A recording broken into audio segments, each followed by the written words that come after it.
மேல் ஒருவரும் இல்லையே, எல்லோருக்கும் மேலாக உயர்ந்தவர்.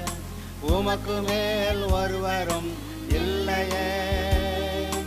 அல்லேலூயா, அல்லேலூயா, அல்லேலூயா, ஆமென்.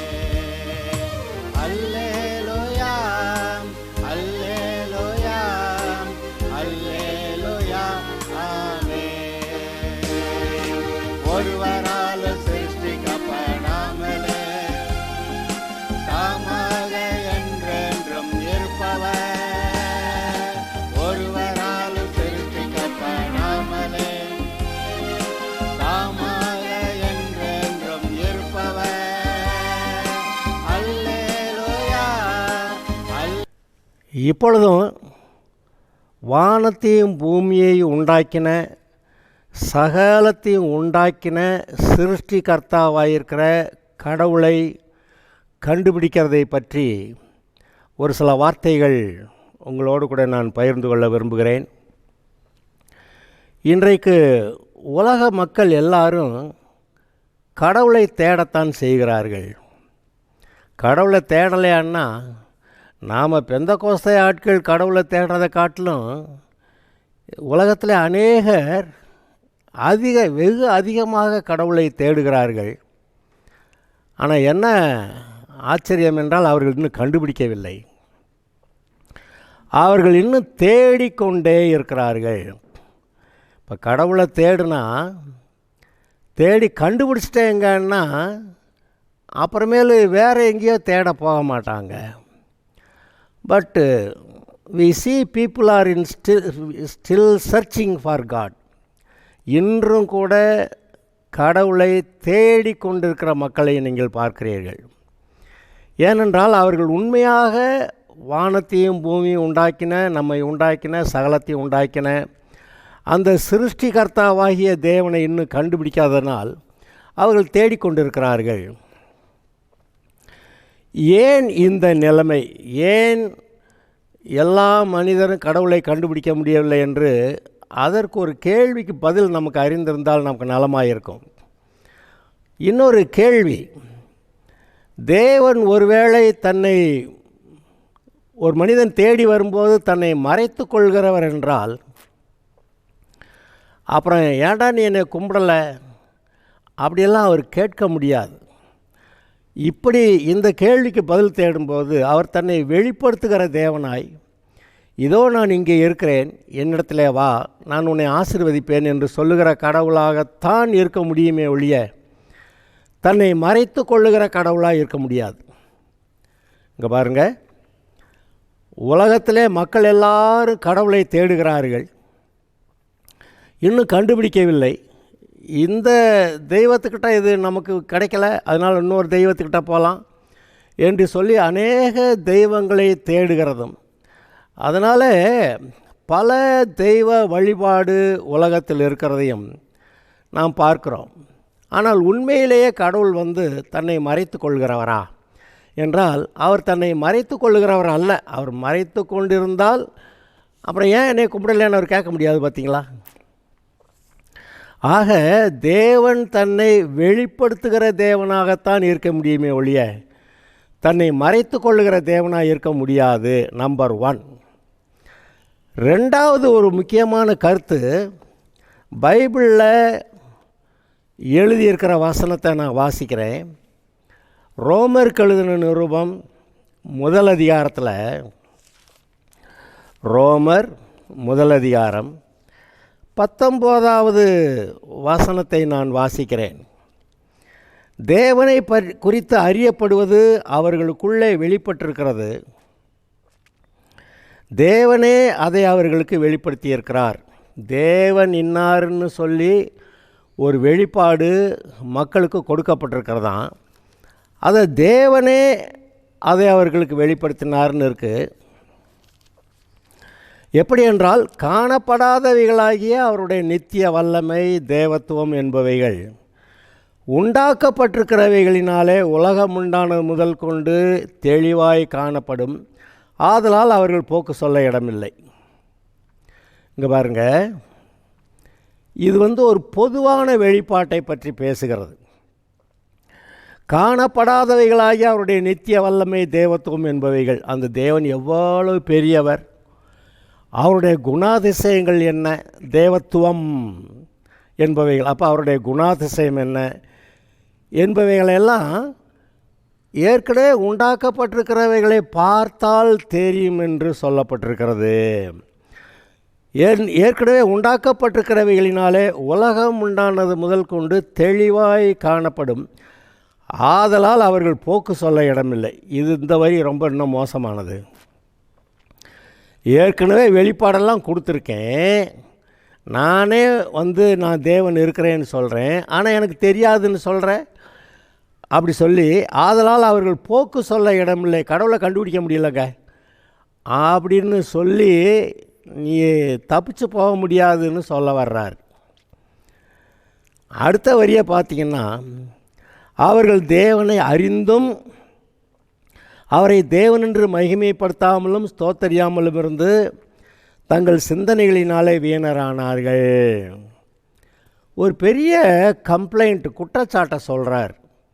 என்னன்னு கேட்டிங்கன்னா, அவர்கள் தேவனை அறிந்தும் தெரியாமல் இல்லையா, வானத்தையும் பூமியும் உண்டாக்கின சர்வ வல்லமையுள்ள அந்த சர்வ வியாபியாக இருக்கிற அந்த கடவுளை தெரியாமல் தெரிஞ்சிருக்காங்களாம். அவரை அறிந்தும் அவரை தேவனென்று மகிமைப்படுத்தாமலும் ஸ்தோத்தரியாமலும் இருந்து தங்கள் சிந்தனைகளினாலே வீணரானார்கள். கடவுள்னாக்கா அவருக்கு கொடுக்க வேண்டிய கனம், மரியாதை, அவரை நோக்கி பார்த்து அவர் என்ன சொல்லுகிறாருன்னு கேட்டு அவருடைய வழியில் நடந்து அவருடைய ஆசீர்வாதத்தை பெற்றுக்கொள்கிறது. அதை செய்யாமல் இவர்கள் வீண் சிந்தனைகளினால், அது என்ன எழுதியிருக்கு, அவரை தேவனென்று மகிமைப்படுத்தாமலும் ஸ்தோத்தரியாமலும் இருந்து தங்கள் சிந்தனைகளினாலே வீணரானார்கள். இந்த வசனத்தை நீங்கள் சபை மக்கள் கேட்கும்போது எல்லாம் நல்லா இருக்கு. ஆனால் கேள்வி என்ன, உலக மக்கள் ஏன் இன்னும் கடவுளை கண்டுபிடிக்க முடியவில்லை? நீங்கள் இதை பற்றி ஆச்சரியப்பட்டதில்லையா? நீங்கள் இயேசுவை ஏற்றுக்கிட்டீங்க, ரட்சிக்கப்பட்டுட்டீங்க, வேதத்தை வாசிக்கிறீங்க, தேவனை பற்றிய வெளிப்பாடு, அவர் எவ்வளவு பெரியவர் என்று, நல்லவர் என்று, தன் ஜீவனையை கொடுக்குற அளவுக்கு அன்பு கூர்ந்தவர் என்று, இயேசுவை ஏற்றுக்கிட்டால் ரட்சிக்கிறார் என்று, அப்புறம் அவருடைய பிள்ளையாக மாற்றுகிறார் என்று, அவருடைய ஆஸ்திகளுக்கெல்லாம் கிறிஸ்துவோடு கூட நம்மை பங்குள்ளவர்கள் என்று, நமக்கு பரலோகம் வைக்கப்பட்டிருக்கிறது என்று, நம்முடைய மனதில் பரிசுத்த ஆவியினால் முத்திரையிட்டிருக்கிறாருன்னு, நம்ம பேர் ஜீவ புஸ்தகத்தில் எழுதியிருக்குன்னு, நம்மெல்லாம் தேவர்கள்னு, தேவனால் பிறந்தவர்கள்னு, உலகத்தை ஜெயிக்கிறவர்கள்னு, நம்ம கிறிஸ்துவுக்குள்ளே நம்ம எல்லாரும் பரிபூர்ணமாக இருக்கிறோம்னெல்லாம் எழுதியிருக்கேன். இதெல்லாம் நமக்கு தெரியும். ஆனால் ஒரு கேள்வி, ஏன் இந்த உலக மக்கள் இன்னும் அறிந்து கொள்ளவில்லை? ஏன் நம்ம கூட இருக்கிற சில சமயத்தில் நம்ம வீட்டார் கூட, உறவினர்கள், நண்பர்கள், நம்ம போக்குவரத்தாக இருக்கிற உலக மக்கள் வேலை செய்கிற இடத்துல, இவங்க எல்லாருக்கும் ஏன் இந்த ஜீவனுள்ள தேவனை தெரியவில்லை? என்ன சொன்னாலும் விளங்க மாட்டேங்குது, அளவுக்கு மிஞ்சி சொன்னால் சண்டை தான் வருது, ஏன் என்ற ஒரு கேள்வி உங்களுக்குள்ளே இருக்க வேண்டும். இப்படி இருந்தால் உண்மையான பதிலை கண்டுபிடிக்கிறது மட்டுமல்ல, நீங்கள் ஆராதிக்கிற ஜீவனுள்ள தேவனாகிய கர்த்தரிடத்தில் மன உறுதியாய் நிற்பீர்கள் என்று நான் உங்களுக்கு சொல்ல வருகிறேன்.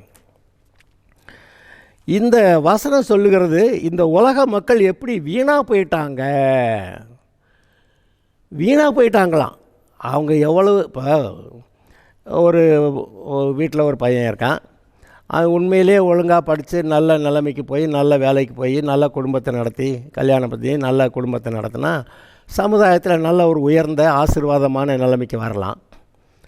ஆனால் படிக்கிற போதே வேண்டாத நண்பர்களோடு சேர்ந்துக்கிட்டு படிப்பை கெடுத்து கெட்ட பழக்கங்களை உண்டாக்கிக்கிட்டு, தண்ணி போட்டு, பீடி சிகரெட்டு, கஞ்சா அப்படியெல்லாம் போட்டு அவன் இந்த சமுதாயத்தில் வாழ்வதற்கு சரியான தகுதி உள்ள ஆளாக இல்லாமல் அவன் தன்னைத்தானே கெடுத்து கொண்டான். அப்படி தானே நம்ம சொல்கிறோம். இந்த மாதிரி நல்ல குடும்பத்தில் பிறந்தவன் தாங்க, ஆனால் வாழ்க்கையை கெடுத்துக்கிட்டாங்க அப்படின்னு சொல்கிறத நீங்கள் கேட்கலையா? அப்போ ஒரு தனி மனிதன் எப்படி எவ்வளவு நன்மையான ஆசீர்வாதமான சூழ்நிலை இருந்தாலும் தன் வாழ்க்கையை கெடுத்துக்கொள்ளுகிறான் என்று பார்க்குறோமோ, அதுபோல் உலக மக்கள் எல்லாருமே தங்களுடைய வாழ்க்கையை கெடுத்து வீணரானார்கள். அது எப்படியா?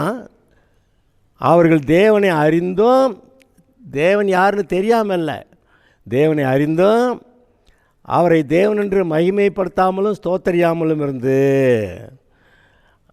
காலையில் எழுந்திரிச்சவொடனே கர்த்தாவே ஸ்தோத்திரம், நான் வர்றேன், நீர் என்னை ஆசீர்வதிக்கிறவர், நீர் என்னுடைய தகப்பனாக இருக்கிறீர், உம்மிடத்திலிருந்து எல்லா நன்மைகளும் வருகிறது, இன்றைக்கான உம்முடைய நன்மைகள் எனக்கு வரட்டும், என்னை ஆசீர்வதிக்கணும், அவ்வளவு கேட்குற அந்த மனசு. அப்படி வானத்தையும் பூமியும் படைத்த அந்த ஜீவனுள்ள தேவனிடத்தில் நீங்கள் கேட்கும்போது அந்த ஆசீர்வாதங்களை பெற்றுக்கொள்கிறார்கள். ஆனால் என்ன ஆயிடுச்சான், அவரை அறிந்தும் அவரை ஸ்தோத்தரியாமல் இருந்து தங்களுடைய சிந்தனைகளினாலே அவரை மகிமைப்படுத்தாமலும் ஸ்தோத்தரியாமலும் இருந்து தங்களுடைய சிந்தனைகளினாலே வீணரானார்கள். வீணாக போயிட்டாங்க. என்ன சிந்தனை? கர்த்தரை தவிர மீதி எல்லா சிந்தனைகளும். அதாவது இன்றைக்கு ஒரு நல்ல படிப்பு அல்லது நல்ல வேலை, நல்ல சம்பாத்தியம், இதுக்கெல்லாம் வேலை செய்கிறவங்க இருக்கிறாங்க, நல்லா சம்பாதிக்கிறாங்க. ஆனால் கர்த்தரை விட்டுட்டு மீதியெல்லாம் சம்பாதிச்சு படித்து வேலைக்கு போய் பெரிய சம்பாத்தியங்கள்லாம் பண்ணி அது வீணராகி விடுகிறார்கள். இவருடைய வாழ்க்கையின் முடிவில் நரகம் போய் விடுகிறார்கள்.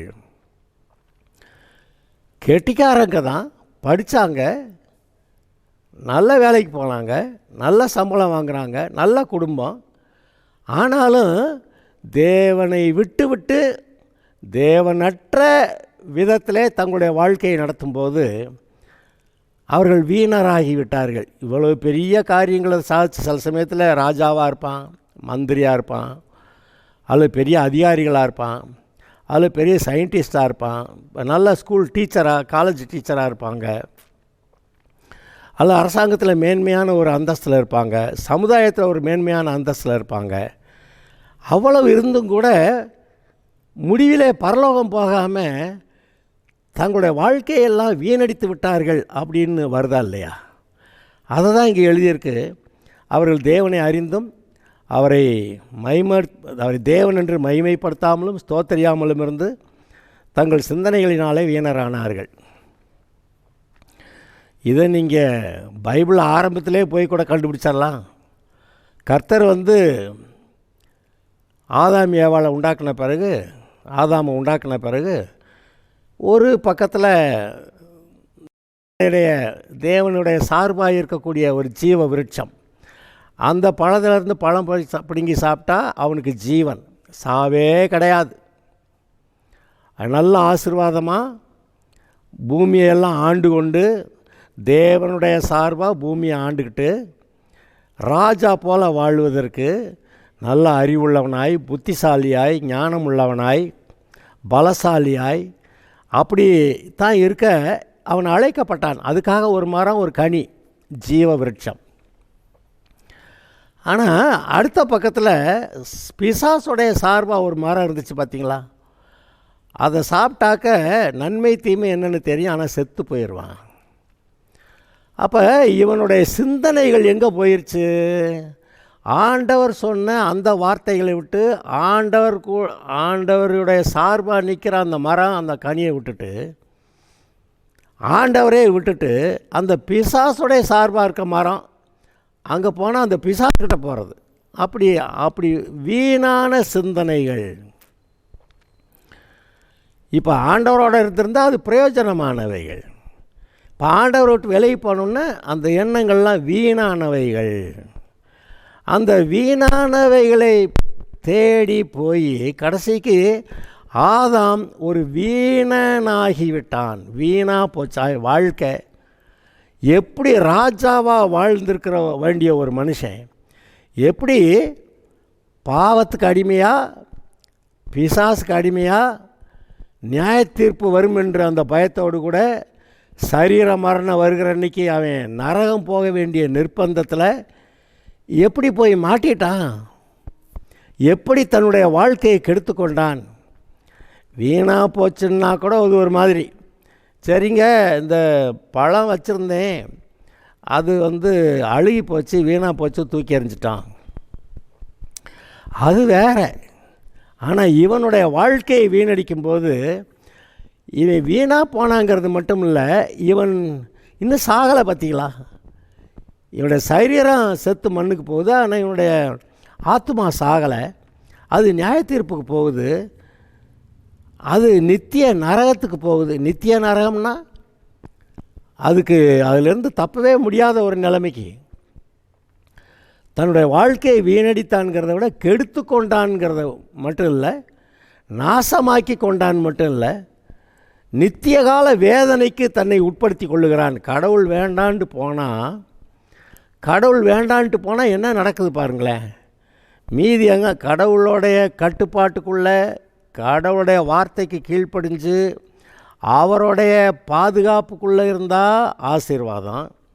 ஆனால் வீணான சிந்தனைகள்னால எப்படி ஆதாம் கெட்டு போயிட்டான் அப்படிங்கிறத நீங்கள் பார்க்குறீங்க.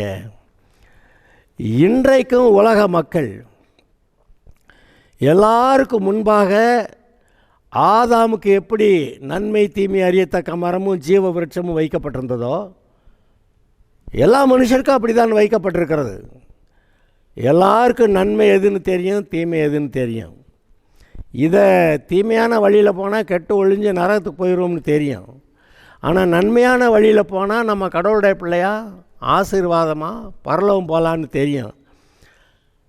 ஒரு பெரிய ஆச்சரியம் எனக்கு, ஏன் மக்கள் இந்த நன்மையானதை தெரிந்து கொண்டு கடவுளோட கூட இருந்து பரலோகம் போகிறத வேண்டான்னு அதை நிராகரிச்சுட்டு வீண் சிந்தனைகள், உலக ஆசாபாச சிற்றின்பங்கள், அப்புறம் ஒழுங்காக வேலை செஞ்சு சம்பாதிக்காமல் எங்கேயாவது சுருட்டுறது, கொள்ளை கொலை, அப்புறம் வாழ்க்கையில் பாலியல் குற்றங்கள், மற்ற எல்லா பாவத்தை விட இந்த பாலியல் குற்றங்கள் தான் ஒரு மனுஷனுடைய மனதை சீக்கிரமாக அதிக அளவில் கெடுக்குதுன்னு, அவனுடைய வாழ்க்கையை நாசமாக்குதுன்னு எல்லாருக்கும் தெரிஞ்சது தானே. கண்களின் இச்சை, மாம்சத்தின் இச்சை, ஜீவனத்தின் பெருமை, இந்த பாவங்களை எல்லாத்தையும் மொத்தமாக ஒரு இடத்துல இப்படி ஒரு வரியில் சொல்லிட்டாரு. ஆனால் உண்மையான பாவம் எதுன்னு கேட்டால் இதெல்லாம் பாவம்தான். கண்களின் இச்சை, மாம்சத்தின் இச்சை, ஜீவனத்தின் பெருமை எல்லாம் பாவம்தான். ஆனால் உண்மையான பாவம் எதுன்னு கேட்டால், தேவன் இன்னார்னு தெரிஞ்ச பிறகு அவரை மைமைப்படுத்தாமலும் ஸ்தோத்தரியாமலும் வீணான சிந்தனைக்கு மனசில் இடம் கொடுத்து தங்களுடைய வாழ்க்கையை நாசமாக்கிறது தானே. இன்றைக்கு கடவுளை கண்டுபிடிக்காதவர்கள்னு நீங்கள் நினைக்கலாம். ஒரு கூட்டம் உலகத்தில் இவ்வளோ பேருக்கு கடவுள் யாருன்னு தெரியாதுங்க. யாருன்னே தெரியாமல் இருக்கிறப்ப எப்படிங்க அவங்க கடவுளுடைய பிள்ளையாக வர முடியும் அப்படின்னு ஒரு கேள்வி கேட்கலாம். ஆனால் பைபிள் என்ன சொல்லுதுன்னு பாருங்கள். ஏன் அவர்கள் அந்த வானத்தையும் பூமியும் படைத்த, சகலத்தையும் படைத்த சிருஷ்டிகர்த்தாவை அறியாமல் இருக்கிறார்கள்ங்கிறதுக்கு பைபிளில் ஒரு காரணம் போட்டிருக்கிறது. அதை நான் வாசிக்கிறேன். எபேசியர் 4 17, 18, 19 ஆகிய வசனங்களை வாசிக்கிறேன். கர்த்தருக்குள் நான் உங்களுக்கு சாட்சியாய் சொல்லி எச்சரிக்கிறது என்னவெனில், மற்ற புறஜாதிகள், யார் புறஜாதிகள்னால் தேவனை ஆராதிக்காமல் வேறே வழிபாடுகளில் இருக்கக்கூடிய எல்லாரையும் புறஜாதிகள் என்று பைபிள் சொல்லுகிறது. மற்ற புறஜாதிகள் தங்கள் வீணான சிந்தனையிலே நடக்கிறது போல, இப்போ தானே சொன்ன வீணான சிந்தனைகள் வீணாக போகிறாங்கன்னு. அவங்க எல்லாம் வீணான சிந்தனைகளில் நடக்கிறது போல் நீங்கள் இனி நடவாமல் இருங்கள். ரட்சிக்கப்பட்டவங்கள பற்றி சொல்கிறார், உங்களுக்கும் எனக்கும் தான்.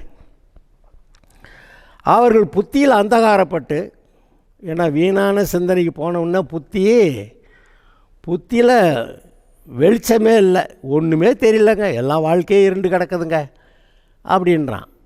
புத்தியில் அந்தகாரப்பட்டு தங்கள் இருதய கடினத்தினால் தங்களில் இருக்கும் அறியாமையினாலே.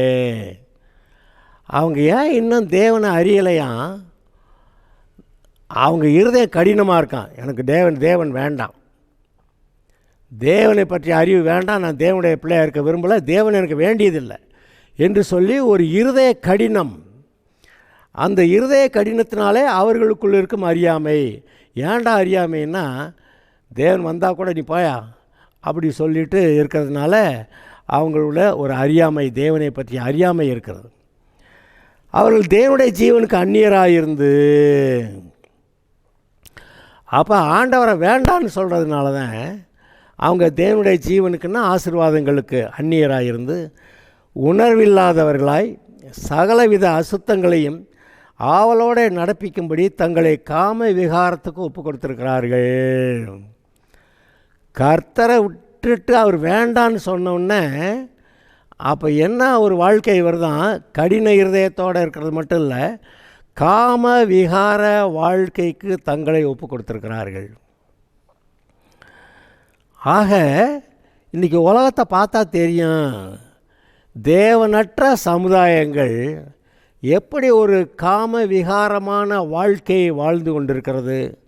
பாலியல் பலாத்காரம் பண்ணி அவங்கள கொல்ற வேலை செய்கிறது, எல்லா விதமான மாம்ச இச்சை, சோதோம் கொமரான்னு பைபிள் சொல்லுதே, அந்த மாதிரி சோதோம் கொமரா போல் இன்றைக்கு மக்கள் வாழுகிறதையெல்லாம் நீங்கள் பார்க்க முடியுது.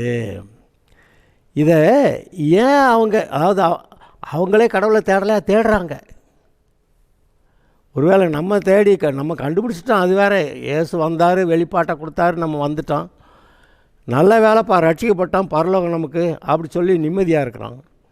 ஆனால் அவங்க என்னென்னமோ சாதித்தேன் என்று சொல்லியும் கூட இன்னும் தேவனை கண்டுபிடிக்கவில்லை, வந்து சேரவில்லை, ரட்சிக்கப்படவில்லை.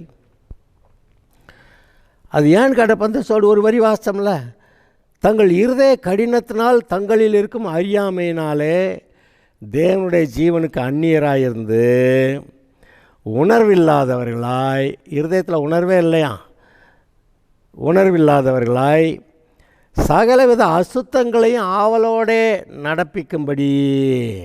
காமி விகாரம் வந்தவுடனே என்ன வருதான், சகலவித அசுத்தங்களையும் ஆவலோடு நடப்பிக்கிறாங்களாம். இன்றைக்கு உலக மக்களை நீங்கள் பார்க்கும்போது இப்படி இருக்கிறார்கள் என்பதை நீங்கள் பார்க்கிறீர்கள். ஆதலால் ஏன் இப்படிப்பட்ட நிலைமையில் இருக்கிறார்கள் என்று நீங்கள் அறிகிறீர்கள். இன்னொரு வசனத்தை நான் உங்களுக்கு வாசிக்கிறேன். மத்தேயு 13 ஏன் இப்படி கடின இருதயமும், அதனால் ஏன் அவங்க எப்படி ஆசீர்வாதம் இல்லாமல் இருக்காங்கன்னு அது சொல்லுது. மத்தேயு 13:15 முதல், இந்த ஜனங்கள் கண்களினால் காணாமலும் காதுகளினால் கேளாமலும் இருதயத்தினால் உணர்ந்து மனம் திரும்பாமலும் நான் அவர்களை ஆரோக்கியமாக்காமல் இருக்கும்படியாக அவர்கள் இருதயம் கொழுத்திருக்கிறது. அங்கே இருதய கடினமாக இருக்குதுன்னு பார்த்தோம். இங்கே இவர் என்ன பண்ணுறாரு, கடவுள் மனுஷன்ட்ட ஒரு கம்ப்ளைண்ட்டை வைக்கிறார், குற்றச்சாட்டு வைக்கிறார். என்னென்னு, நான் அவர்களை ஆரோக்கியமாக்காமல் இருக்கும்படியாக அவருடைய இருதயம் கொழுத்திருக்கிறது. நம்ம வீட்டில் சில சமயத்தில் பிள்ளைகளை வைக்கிறப்ப உனக்கு கொழுப்பு ரொம்ப அப்படி சொல்லுவோம். அதை தான் சொல்கிறாரு இவர். இந்த ஜனங்கள் அவருடைய இருதயம் கொழுத்திருக்கிறது, காதால் மந்தமாய் கேட்டு தங்கள் கண்களை மூடிக்கொண்டார்கள் என்பதே. கடவுள் பேசுனாக்க ஏதோ கேட்ட மாதிரி இருக்குதுங்க அப்படி சொல்லிவிட்டு போயிட்டாங்களாம். இது ஒரு கொடுமையான விஷயம். அதாவது ஏன் உலக மனிதர்கள் கடவுளை இன்னும் கண்டுபிடிக்கவில்லை அப்படிங்கிற கேள்வி தான் பதில் பார்த்துக்கிட்டு இருக்கிறோம். இதை விட இன்னும் கொடுமையான இன்னொரு வசனம் இருக்குது.